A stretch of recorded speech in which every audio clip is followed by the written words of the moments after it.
John Parry, 19 years in the league as an official. John, how do I put this? What in the name of Ed Hockley is going on here? I'm not sure any of us know at this point. That level is so high, and this new 2019 replay review change has really magnified officiating. And week in and week out, officiating seems to be front page news. Yeah, the whole point was to make it impossible to get calls or non-calls like we saw at the end of the NFC title game, the Saints and the Rams.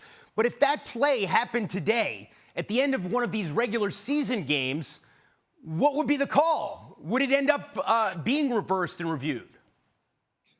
Very good question. I think right now, based on 10 weeks of football, I would probably say that actually stands. I mean, it had two issues. It had helmet-to-helmet contact, which maybe personal fouls and 15-yard penalties would have been something better to review rather than such a subjective rule like pass interference. Now, John, we've been made to understand that before the season started, Al Riveron, the head of officiating, showed everybody how this was going to work. And here were examples of how it was going to work, and it was going to be applied more often. But it seems that what's going on now is not in conformity with the examples that were given at that time. Why hasn't that happened? Yeah, I would definitely agree with you. It has changed from where we were in March, April, May, June to where we are today. We took a look at the Cooks play in the Super Bowl, and they said we probably would have created pass interference. We have seen plays that are even bigger than that, where the play continued to stand. So the bar, the raise the level, I'm not sure if anybody knows where that's at right now. And of course, one of the issues, as you have pointed out, is that the officials don't seem exactly to know how to call these plays now, what the standard is going to be. You said that when it comes to PI calls this season, the psyche of the on-field official has changed. How so? Well, look, you make a call on the football field. Let's assume that you throw for pass interference. And now you're over communicating with the head coach and you're taking a look at that Jumbotron. Your heart tells you, you know what? I wish this was a little bit more. I wish I would have maybe kept the flag in my pocket. Or the opposite can take place. And we're looking at that, but then 20, 30 seconds later, what happens? Replay confirms that potentially a too technical call stands. So we've got incorrect calls that are standing on Sundays during games. We're also hearing now, John, that, in certain situations, we just saw the end of the Arizona-Tampa Bay game when it's a Hail Mary or something in the same family, the same ballpark, if you will, as a Hail Mary, that the rules shouldn't be applied the same way on pass interference. How does that work? How are you supposed to make that right?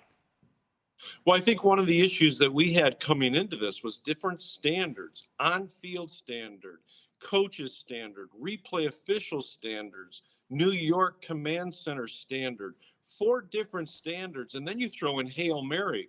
And for years, we have officiated Hail Mary a little bit different. Not that it should be, but you wanted something big as far as a takedown, rather than just something that's potentially technical call. So do you feel at this point, John, that once the playoffs roll around, or even the games that are determining playoff positioning right before the playoffs were to begin, that they're going to be looking at this differently than they are now after Week 10? Well, they've really boxed themselves into a corner at this point because we have gone 10 weeks and we've seen 10, 15, maybe 20 plays that could have been reversed. Pass interference should have been created or taken off. Now you go into weeks 15, 16, 17. We're getting into the playoffs is huge, let alone once you're there and we have a play like you're showing. Is it not? And we don't make the change and the team continues deep into the playoffs. If you got a phone call today from Roger Goodell, John, you were around for 2 decades. How do we fix this? What do you tell him? I'd take the earpieces out of the official.